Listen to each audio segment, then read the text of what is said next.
حضرت داؤد علیہ السلام کو اللہ نے اختیار دیا کہ دو چیزوں میں سے ایک چیز اختیار کر لو، چاہے علم اختیار کر لو چاہے بادشاہی لے لو، جو تم کہتے ہو ہم تمہیں عطا کرتے ہیں، چاہے علم لے لو چاہے بادشاہی لے لو۔ تو حضرت داؤد نے کہا یا اللہ مجھے علم دے دے، اللہ نے فرمایا جا علم دیا، علم کے صدقے بادشاہی بھی عطا کر۔ علم سے بڑی بادشاہی کوئی نہیں، یہ بادشاہی ہے۔ جب مدرس پڑھا رہا ہوتا ہے اور شاگرد آگے سے پڑھ رہے ہوتے ہیں، اس سے بڑی شہنشاہی کوئی ہو سکتی ہے؟ اس سے بڑی کوئی بادشاہی ہو سکتی ہے؟ اس سے بڑا کوئی اعزاز ہو سکتا ہے؟ اس سے بڑی کوئی تکریم ہو سکتی ہے؟ حضرت علی المرتضیٰ اسی لیے فرمایا ردینا بقسمت الجبار لنا العلم وللجہال مال، ہم اللہ کی تقسیم پہ راضی ہو گئے، اس نے جاہلوں کو مال دیا اور ہمیں علم عطا کر دیا۔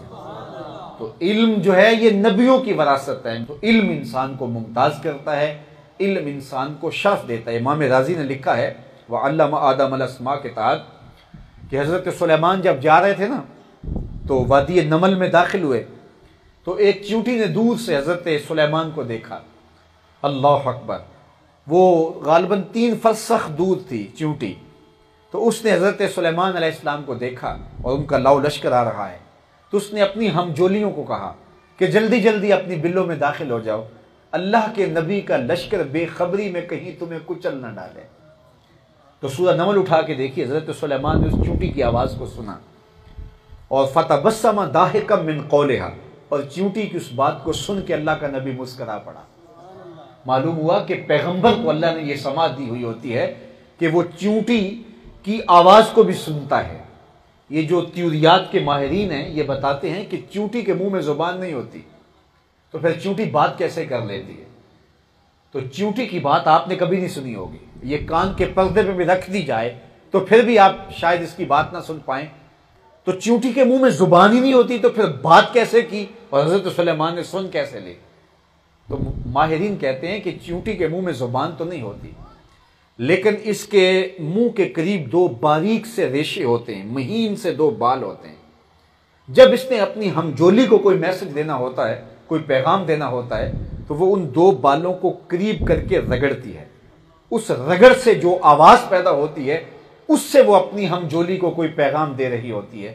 اللہ کے نبی کی شان یہ ہے کہ چیونٹی کے باریک اور مہین بالوں کی رگڑ سے جو آواز نکلے، 3 فراسخ دور سے، 9 میل دور سے وہ آواز سن بھی لیتا ہے، اس آواز کا مفہوم کیا ہے نبی سمجھ بھی لیتا ہے۔ اور یہ اس نبی کی شان ہے جو مسجد اقصی میں مقتدی بن کے تیرے نبی کے پیچھے کھڑا تھا۔ یہ شان ہے خدمت گاروں کی، سرکار کا عالم کیا۔ فَتَبَسَّمَ ضَاحِكًا مِّن قَوْلِهَا، تو حضرت سلیمان نے آواز کو سنا اور مسکرا پڑے۔ اب امام رازی نے یہاں لکھا ہے کہ اس چیونٹی کو اللہ تعالیٰ نے قیامت تک آنے والی چیونٹیوں کا سردار بنا دیا۔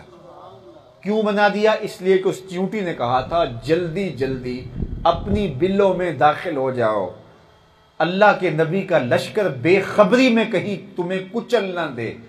اس نے جو لفظ کہے تھے بے خبری میں تمہیں کچل نہ دے، اللہ اکبر، کہ اللہ کے نبی کا جو تربیت یافتہ لشکر ہے وہ جان بوجھ کر ننھی جان کو بھی ضائع نہیں کرتا، ان کا دھیان نہ ہو اور تم ان کے پاؤں تلے آ کے کچلی جاؤ۔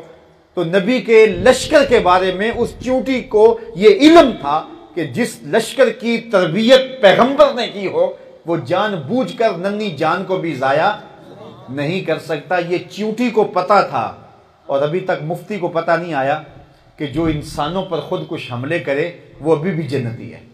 یہ اس کو نہیں سمجھ آئی، چیونٹی کو سمجھ تھی، اور امام رازی فرماتے ہیں اس علم کی وجہ سے اس چیونٹی کو اللہ تعالیٰ نے قیامت تک کی چیونٹیوں کا سردار بنا دیا۔ اور ہے چیونٹی، لیکن رب نے اس چیونٹی کے نام پہ قرآن میں سورت نازل کی ہے، سورہ النمل، چیونٹی کے نام کی سورت۔ رب کا قرآن ہے لیکن چیونٹی کے نام کی سورت رکھ دی، کہا ہے ذات کی چیونٹی لیکن احترام کرتی ہے میرے پیغمبر کی، تو میرے نبی کا احترام کرے تو میں اس کو بھی اعزاز دیتا ہوں، اس کو بھی میں تکریم دیتا ہوں، اور اگر انسان ہو کے جو ہے وہ نبی کی تکریم کرے تو رب اس کو کتنے درجے عطا فرمائے۔ تو اللہ نے حضرت انسان کو جو شرف دیا ہے، جو عزت دی ہے، جو وقار دیا ہے، وہ علم کی وجہ سے دی ہے۔